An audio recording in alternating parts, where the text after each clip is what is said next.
Moi, j'étais prof de droit d'économie. J'ai enseigné le droit à l'économie pendant 10 ans. Donc j'ai enseigné la création monétaire, comme tous les profs d'économie. Et je l'ai enseigné comme aujourd'hui c'est enseigné, c'est-à-dire que ce n'est pas de façon critique du tout. On décrit, on dit, voilà, c'est comme ça, les banques privées créent la monnaie, ensuite elles vont se refinancer en fonction de leur part de marché, elles vont se refinancer auprès de la Banque centrale. Et puis je passe à un autre sujet, parce que quand on est à un cours d'économie, il y a plein de choses à voir, hein. Il n'y a pas que la monnaie, il y a le chômage, l'inflation, il y a plein d'autres choses. Ça ne m'a même pas effleuré, jusqu'à il y a 3-4 ans, ça ne m'a même pas effleuré de contester le système fondamentalement, structurellement, viscéralement, ça ne m'a pas effleuré d'être révolté.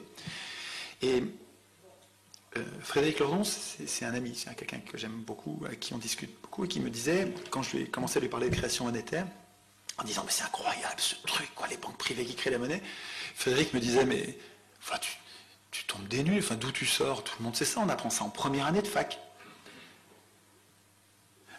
C'est vrai qu'on apprend ça en première année de fac, mais on n'apprend pas à se révolter. On apprend en première année de fac que c'est comme ça et c'est bien comme ça. Mais c'est pas pareil que si on l'apprenait en disant « Et qu'est-ce que vous en pensez ?» Parce que quand vous voyez comment ça marche la création monétaire, mais il y a de quoi descendre dans la rue et foutre le bordel, un bordel noir. Enfin, c'est incroyable. Le cas caricatural, c'est les Américains. Les Américains, avant 1913, ils avaient une banque centrale, mais qui était encore sous contrôle des citoyens, plus ou moins.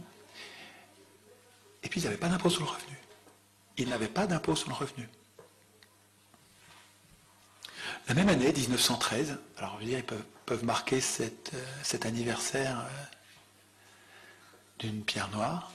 La même année, les banquiers privés, 5 banquiers, ont réussi avec des manœuvres qui sont... Vraiment, il faut lire ça, quoi. C'est passionnant, il faut lire ça. Il y a 2 gars qui ont enquêté toute leur vie sur le sujet et qui ont retracé ça méticuleusement. C'est passionnant. 5 banquiers qui ont réussi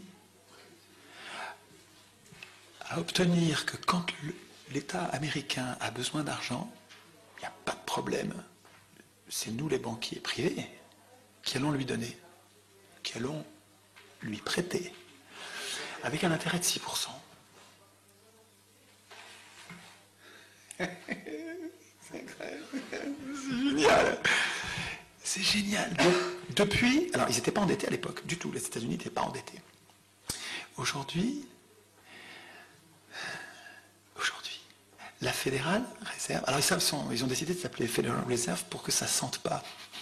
La banque centrale privée, les Américains ne voulaient pas de banque centrale, ils ne voulaient pas la domination de Wall Street, ils ne voulaient pas, ils savaient que c'était dangereux, ils n'en voulaient pas.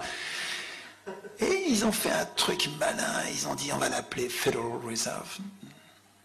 Mais ils ont gobé ça, ils ont voté ça à Noël à l'arrache, ils se sont fait enfumer. Et alors depuis, la dette ne fait que grimper, mais grimper. Et la même année, ils ont inventé l'impôt sur le revenu. C'est le même président Wilson qui a mis en place les deux. Et l'impôt sur le revenu, écoutez, je ne sais pas si ça a été conçu comme ça, mais on dirait que ça, tout se passe comme si, et c'est comme pareil en France, hein, plus tard, mais pareil en France, tout se passe comme si, premier temps, je commence par endetter l'État à mon endroit, moi banquier, je commence par faire que l'État me doive de l'argent, et ensuite, pour que l'État ait de l'argent, je fabrique un nouvel impôt qui va servir à financer cet argent-là. Et finalement, je fais bosser les Américains pour moi, quoi, hein, et moi, je continue à faire rien d'autre que m'acheter mon yacht, mon machin, comme Veblen disait.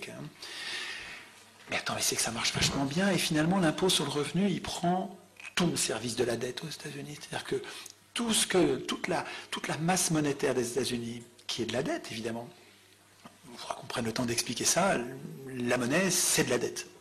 De la dette de l'État ou de la dette de la banque, mais c'est que de la dette. En France, c'est pareil.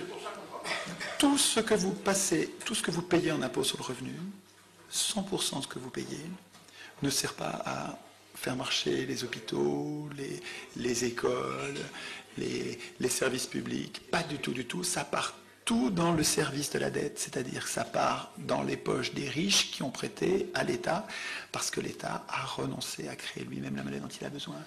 L'État, c'est l'État. Nous, en fait, nos représentants, en fait, des félons, des traîtres ont obligé l'État, nous ont obligés à nous endetter auprès d'acteurs privés, donc des gens qui, par définition, ont de l'argent. S'ils peuvent nous prêter, c'est qu'ils ont de l'argent. À nous endetter auprès de ces gens-là, en leur payant un intérêt. Et cet intérêt, alors il a grandi depuis 1973. Et si vous regardez les déficits, alors les déficits de chaque année, ils sont égaux au service de la dette. C'est-à-dire que s'il n'y avait pas la dette, on serait resté à peu près, grosso modo, on serait resté à peu près à l'équilibre, à peu près. C'est-à-dire qu'en fait, le déséquilibre, c'est la formation de la dette et le service de la dette, pas le remboursement. C'est inaccessible le remboursement, ça fait trop d'argent.